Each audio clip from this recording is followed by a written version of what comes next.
to the Curious Kid podcast. We learned about the sun back in episode 147. In that episode, we learned how powerful the sun is and how important it is for us here on Earth. It provides us with lots of light and lots of warmth, and it does that from over 93 million miles away.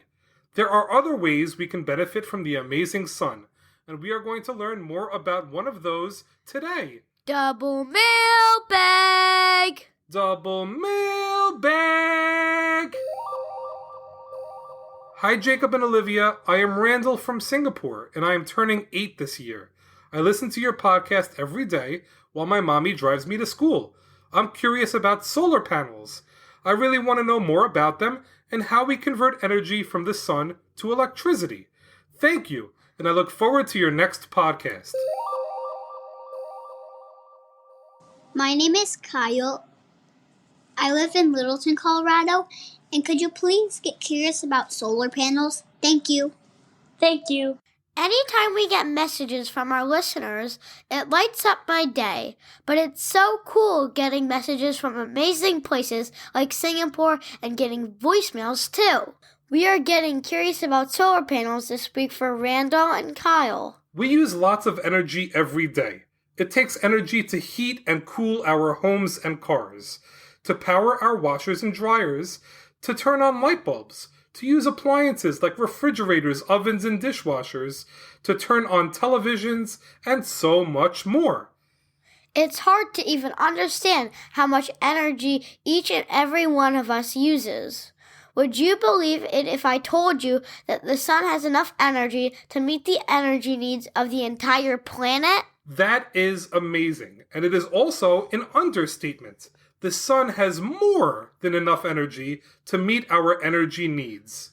The question of the week is, what percentage of the sun's energy would we need to capture in order to provide us with all the energy we need on the planet? When I think of solar energy, I usually think of it being a relatively new concept, and it is compared to many other sources of energy. But the discovery of solar energy actually happened a very long time ago. It was a French scientist by the name of Edmond Becquerel that discovered something called the photovoltaic effect, all the way back in 1839, almost 200 years ago. The photovoltaic effect is the creation of voltage and electric current in an object that is exposed to light. In other words, light hits an object and electricity is formed. Even though we learned that all the way back in 1839, it would be a really long time before the first solar panels were created. After the photovoltaic effect was discovered, it took another 102 years for scientists to learn that silicon can make electricity when light hits it. Then, it took 13 more years for the first silicon solar panel to be invented. Silicon being able to turn sunlight into energy is amazing. But wait, there's more. Silicon is very plentiful. It's the second most abundant element on Earth, second only to oxygen. Silicon makes up 27.7% of the Earth's crust. It is the same element that can be found in sand on the beach. If you've ever seen a solar panel, they are usually rectangular in shape, and you will often find them on the roofs of houses. Within each solar panel is smaller solar cells. Every solar panel has 32 solar cells or more. And the magic of turning sunlight into energy takes place in those solar cells. First, the sun's rays hit the solar panel, creating an electric field. The way this works is really interesting. Each solar cell has 2 different layers of silicon. One of those layers has extra electrons. The other layer has lots of free space. If you listened to episode 87 on electricity, you may remember that teeny tiny things called electrons are responsible for making electricity. When sunlight hits a solar cell, the electrons in the layer that has lots of extra electrons will break free and bounce around. In many cases, they will travel to the other silicon layer where there are lots of open spaces. Electrons are the only part of the solar cell that move. All the other parts stay in place. The sun activates electrons in the solar cell, and they always move from one silicon layer to the other, always in one direction. That causes a flow of electricity called a direct current, or DC for short. It's called a direct current because it always flows in one direction. From there, the electricity created from the electrons in the solar cell traveled to the edge of the solar panel and into a wire. At that point, the electricity ends up in something called an inverter. The job of the inverter is to change the direct current, or DC, into an alternating current, or AC. An alternating current is then able to power up a lot of different things in your home. Unlike a direct current, an alternating current is able to move in both directions. That's why it's called an alternating current. Here's the cool part. After being used to provide electricity in your home, the electrons travel back through a wire and end up right where they started, in the solar cell. The process happens over and over again because the electrons end up right back in the solar cells after being used. Solar panels can effectively help provide electricity for a very long time, often many decades. After hearing about how awesome solar energy is, you may be wondering why every single home doesn't have solar panels on it. It turns out that there are a few reasons why people may decide to stay away from solar energy. Solar panels could be very expensive. In some cases, solar panels can cost tens of thousands of dollars. That's true, but depending on where you live, you might get assistance with paying for your solar panels. When you rely on solar panels to power your home, there is a chance your system won't run as well on very cloudy days or even in the winter when there is less sunlight. Here's another important thing to consider before going solar. Do you plan to stay in the same home for a long time?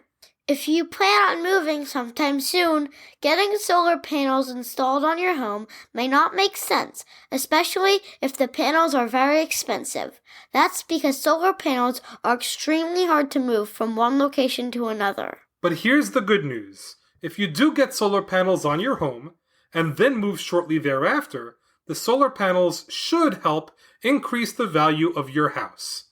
Even though there are a few drawbacks to consider, solar energy is awesome for two very important reasons. First, solar energy is great for the environment compared to other energy sources. Solar energy doesn't create greenhouse gases or pollution. The other reason that solar energy is awesome is because it could save you lots of money. Families that don't have solar energy pay electrical bills that add up to a lot of money. Even if you have to spend a lot of money to buy the solar panels and have them installed, you can usually get all that money back from savings on electrical bills within a few years. Solar panels aren't only found on the roofs of houses. There are some humongous solar power plants out there that have so many solar panels on them that you wouldn't be able to see from one side of the power plant to the other.